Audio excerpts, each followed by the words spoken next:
The Case of the Missing Toys. Hello, I'm Jay Nichol of Nichol Investigations, and this is an Ontario Cold Cases, Canada's true crime podcast. Fictional episode of Whodunit Wednesdays. Go back to the golden era of detective fiction and enjoy stories in the tradition of the greats of writing. From Agatha Christie to Raymond Chandler to John Creasy. These are short stories I hope you enjoy. Today we bring you the debut episode of the Mick and Mack mysteries. The Case of the Missing Toys.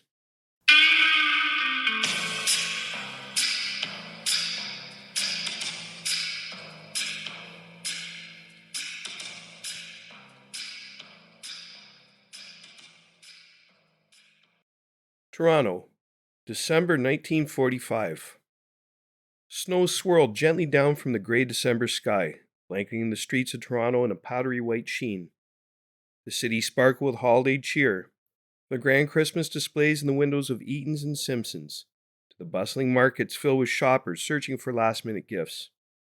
Children pressed their noses against frosted glass, marveling at Eaton's famous window displays, miniature scenes of elves working in Santa's workshop, and a model train weaving through a snow-covered village. The air was thick with the scent of roasted chestnuts and the joyful strains of carolers echoing down Yonge Street. Inside Toronto Police Headquarters, Detectives Adolphus Mick McCathie and Archie Mac MacNeely sat in their shared office. Mick, tall and wiry with a face that always seemed locked in concentration, flipped through an old case file. Mac, broader and more easygoing, leaned back in his chair, tossing a rubber ball against the wall. "Do you ever stop fidgeting?" Mick asked, glancing up. Mac grinned. "Keeps me sharp. Anyway, shouldn't we be out in the snow catching real criminals? Instead of going over the Henderson case for the 5th time?" Before Mick could reply, the door burst open, and Chief Bernard Stewart's commanding voice filled the room. "You two, my office, now!" Bernie Stewart had been a fixture of the Toronto Police Force for decades. A decorated officer from the old school, he'd risen to chief of detectives through a mix of hard work, sharp instincts, and an ability to manage the political minefield of the department. He was a tall, broad-shouldered man with piercing eyes that seemed to size you up in a heartbeat. To Mick and Mack, he was a firm but fair mentor who occasionally played referee to their contrasting styles. "What do we do now?" Mick muttered as they stood. "Let's find out," Mick replied, leading the way. In Stewart's office, the chief gestured for them to sit. The large windows behind his desk framed a view of the city, now coated in a pristine layer of snow. Stewart wasted no time. "We've got a problem. Eaton's just reported the theft of a large shipment of toys. Donations for the Victoria Hospital for sick children. Over 200 gifts. Christmas is in 4 days, and the press is already sniffing around.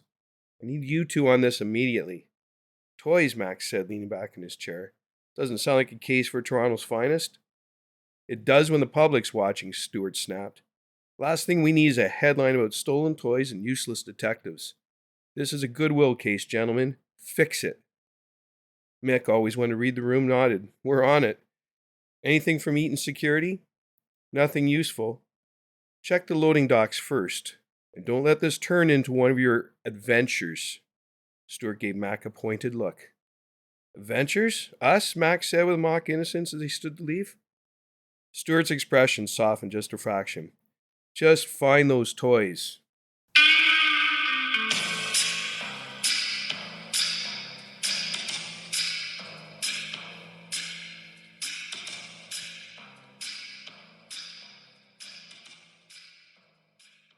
The Eaton's warehouse on Yonge Street was a flurry of activity.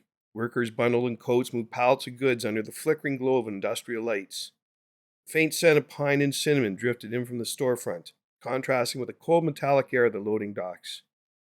Foreman Bill Hargrove, a stocky man with a no-nonsense demeanor, met them near the crime scene. "We found the lock busted this morning," he said, pointing to the broken padlock hanging from the door. 2 crates of toys. Gone. Security didn't hear a thing." Mick crouched by the shattered lock, running his fingers along the clean cut. Bolt cutters. Someone knew exactly what they were doing. Nearby, Mac examined a set of footprints in the snow leading away from the dock. Looked like they had help. One set of big boots, another lighter, maybe a lookout. Hargrove handed them a clipboard. "Here's the inventory for what was taken, and if you find those punks, Tell them they're ruining Christmas for a lot of kids. We'll see what we can do, Mick said, tucking the clipboard under his arm. Thanks, Bill. Their next stop was Rosie Red's DeLuca's bar, a smoky dive on Queen Street, frequented by everyone from dock workers to low-level crooks. The warmth of the bar, tinged with the scent of whiskey and pine, offered a welcome reprieve from the cold outside. Rosie, a sharp-tongued woman with an ever-present smirk, leaned against the counter, polishing a glass as the detectives approached.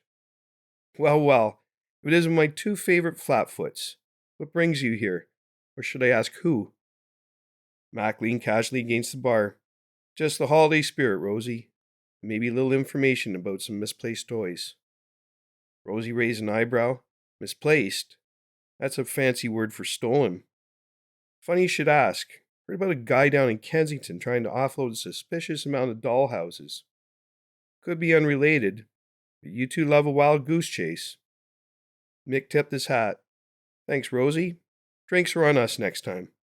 I'll believe it when I see it, she shot back with a smirk.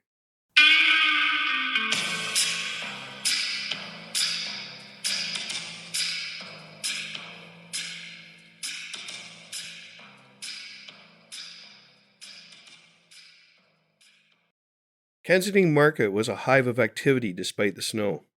Vendors called out to passerby, their stalls overflowing with fresh produce, clothing, and holiday trinkets. Mick and Mack maneuvered through the crowd, their sharp eyes scanning for anything out of place. They spotted their man near a battered delivery truck. He was wiry, with a nervous energy that set him apart from the casual chaos of the market. The crates he was unloading bore the faint Eaton's logo. Looks like Santa's been doing a little extra work, Mac said dryly. The man froze, his eyes darting between the detectives and the back of the truck. Without warning, he bolted in the maze of stalls. Every time, Mick muttered, spotting a teenager's bicycle leaning against a lamppost. With a quick wave of reassurance, he commandeered the bike, pedaling after the suspect. Mac gave chase on foot, weaving through the market with surprising agility. Vendors shouted in protest as the fleeing man upset carts and scattered goods. Mick's squeaky bike and Mac's shouts drew laughter from onlookers, adding a slapstick element to the pursuit. The chase ended in a snowbank, where Mick tackled the man with a practiced ease. Let's talk about your side hustle, he said, pinning the suspect's arms. I don't know anything, the man stammered, his breath visible in the cold air. A guy paid me to move those crates, said they were legit. Back at headquarters, the suspect's confession led them to Harold Harry Marlowe, a former actor who had once played Santa at Eaton's.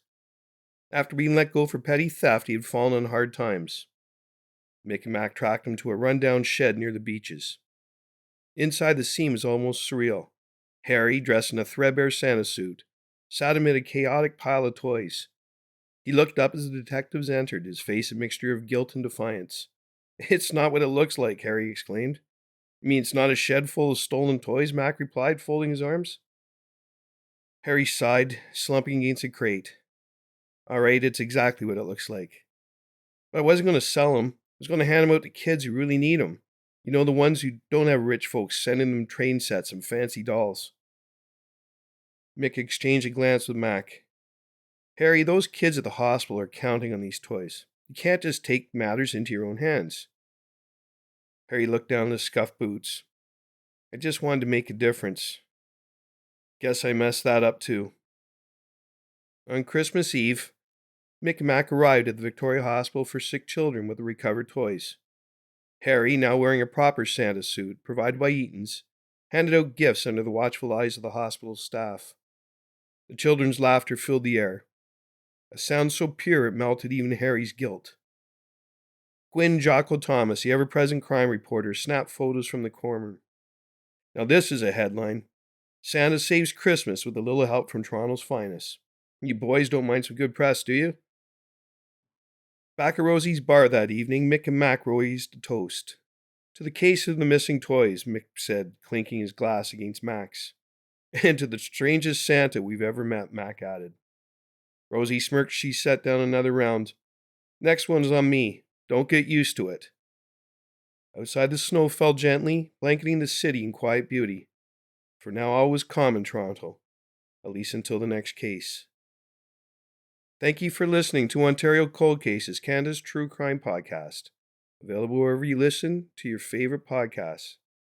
Subscribe to Ontario Cold Cases today so you never miss an episode. Please share your thoughts and questions in the comments.